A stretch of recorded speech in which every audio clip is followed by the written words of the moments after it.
Yeah, so I just read an article called The Rise of End Times Fascism by Naomi Klein and Astra Taylor. And it's talking about how well the kind of like tech bro, accelerationist, um, libertarian, feudalistic kind of like burn everything down and rule over the ashes. Um, yeah,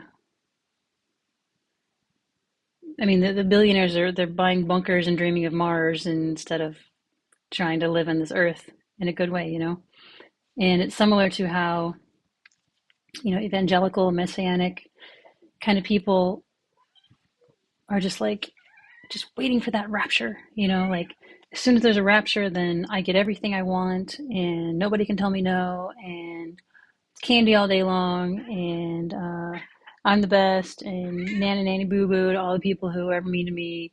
Whatever. It's like it's a very kind of childish, escapist way of going through life because life is messy. Life is not like you always imagine it. It's not a fairy tale. It's not candy all the time. It's not bliss all the time. It's not, you don't win all the time. You're not healthy all the time.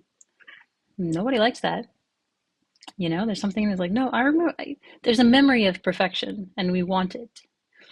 Uh, we don't want this mess. And, right now I'm not kind of judging that necessarily because, I mean, not least because I can see a strain of it in myself and kind of non-dual people as well. It's like, oh, when I'm enlightened, and I'm not going to have any problems. I'm not going to be have to worry about all this human stuff anymore. When I'm enlightened, when I'm in bliss, when whatever, it's like so there's sort of two things branch off here. One of them is genuine enlightenment. Uh, whoever decides what that is, but yeah, what I think of as enlightenment, the kind of total plunge into here-ness and now-ness and thisness and the wonder and color of it. Uh, and then the other branch is the people who imagine enlightenment is means no worries, means no sadness, means no heartbreak, means no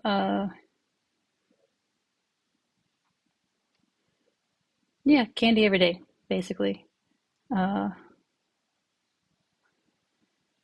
in a sense, I think the real enlightenment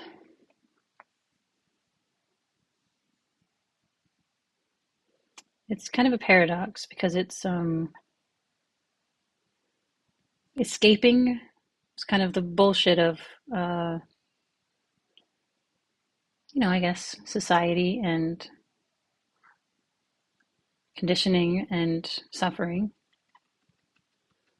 But even though you maybe don't suffer anymore or don't suffer considerably less, there's still such thing as pain. There's still such thing as heartache. There's still such thing as death. There's still such thing as illness and old age. All that. Um, you're not going to get some free pass. Nobody does that I know of. Um, you stub your toe, it's going to hurt.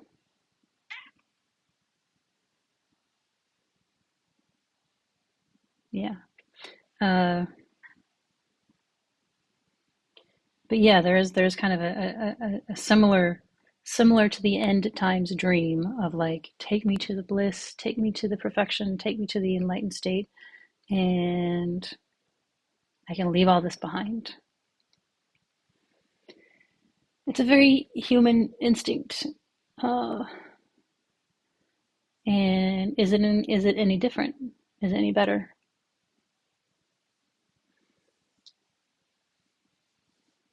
I think people who are well, again, there's sort of two tracks to take. People who are relatively enlightened, sometimes they go live in a cave. That's an option. Other times they serve humanity in profound ways. Sometimes both. Sometimes neither. You don't know. That's the thing. It's indeterminate. It's not like, oh, I'm enlightened and I know exactly what to do and I know exactly what it's going to happen and I know exactly what the downstream effect is going to be. No, it's not like, I don't think it's like that. It's just you live in your alignment and that's it. You don't know anything more than that. And maybe the profound service you think you're doing, ripples for a little bit and then dies down. Or maybe it, starts a whole butterfly effect into motion. You don't know. You have no idea. Um,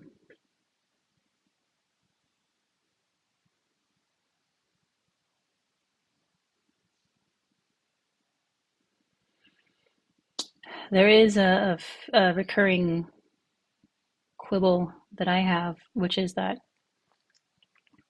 in this time of rising fascism and everything else, it seems like everybody should be doing whatever they can.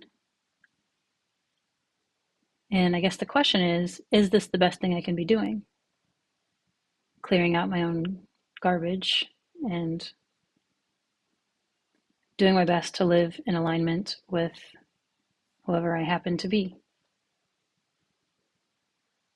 I'm not going to know.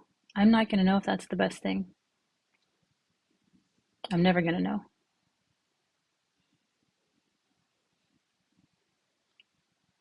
And I have to live anyway.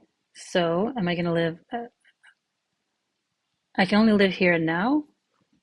And how am I living here and now? That's the only question I can really ask myself. Do I feel in alignment? Do I feel a tug?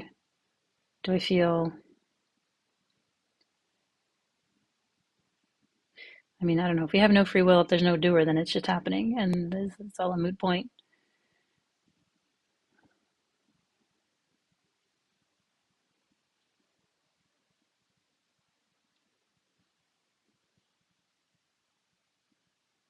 But I feel more like,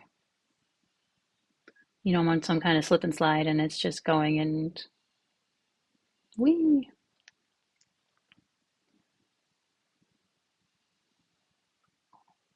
Um, and self-doubt comes. Who are you to be having a good time when so much is going on? And why doesn't your good time align with XYZ thing that my mind imagines is the best thing to do right now?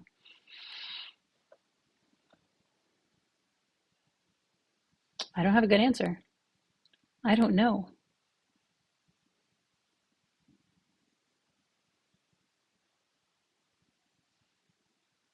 Gotta live anyway. Is that a cop out? I don't know. Gotta live anyway.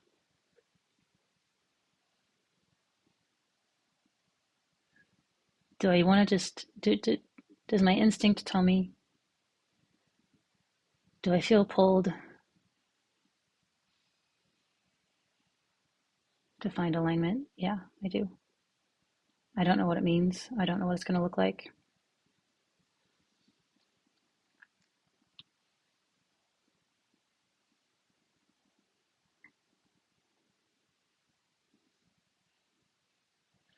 It's truly the unknown.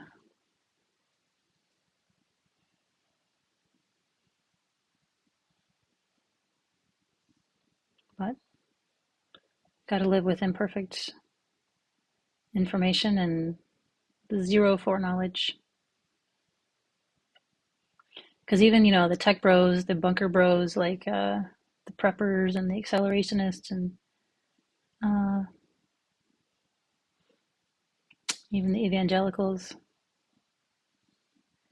even the Scientologists, I don't know, like maybe they're all doing exactly what they're supposed to be doing.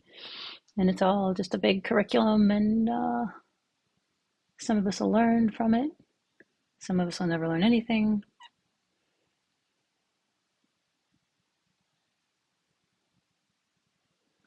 And we didn't choose what kind of person we were going to be.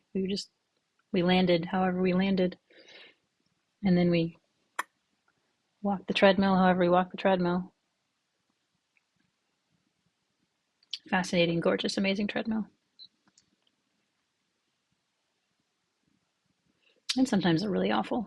sometimes for years at a time. But what does a year mean to eternity?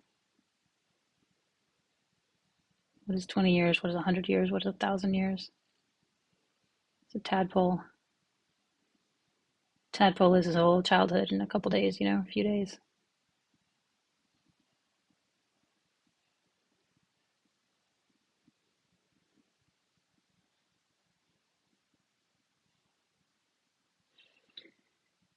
Yeah.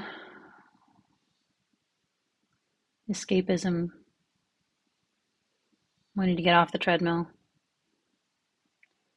It's ironic that we're put here to experience the treadmill, and all we've spent the whole time wanting to get off the goddamn treadmill, one way or another.